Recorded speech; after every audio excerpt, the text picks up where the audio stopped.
Hi friends, ஹெல்த்தியான திணைக்கஞ்சி recipe தான் இந்த ப்ளாகில் பார்க்க போகிறோம். வாங்க வீடியோக்குள்ளே போகலாம். 2 கிளாஸ் திணை அரிசி எடுத்திருக்கேன். ஒரு 1/2 அன் ஹவர் ஊற வச்சு எடுத்துக்கோங்க.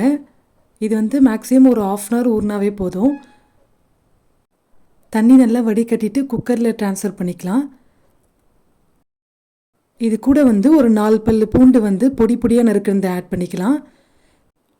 சின்ன வெங்காயம் ஒரு 5 வெங்காயம் போதும். அதுவும் நல்லா பொடி பொடியாக நறுக்குங்க. அது கூட சீரகம் கொஞ்சம் ஆட் பண்ணிக்கலாம். இப்போ அந்த கஞ்சிக்கு தேவையான அளவு தண்ணி ஊற்றிக்கலாம்.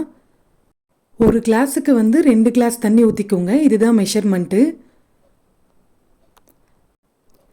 இப்போ தேவையான அளவு உப்பு போட்டுக்கலாம்.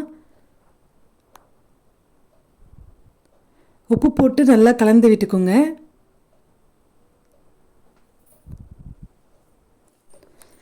இப்போ குக்கரை க்ளோஸ் பண்ணி ஒரு 4 விசில் வச்சு எடுத்துக்கலாம்.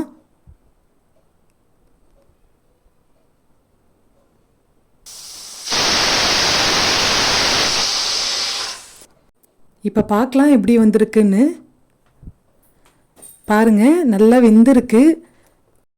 திணைக்கஞ்சியில் பார்த்தீங்கன்னா நிறைய பெனிஃபிட்ஸ் இருக்குது. வெயிட் லாஸ்க்கு ட்ரை பண்ணுறவங்க, டயபெட்டிஸ் பேஷண்ட்ஸு அவங்களாம் மில்லட் ரெசிபீஸ் எடுத்துக்கும் போது நல்ல ரிசல்ட் தரும்.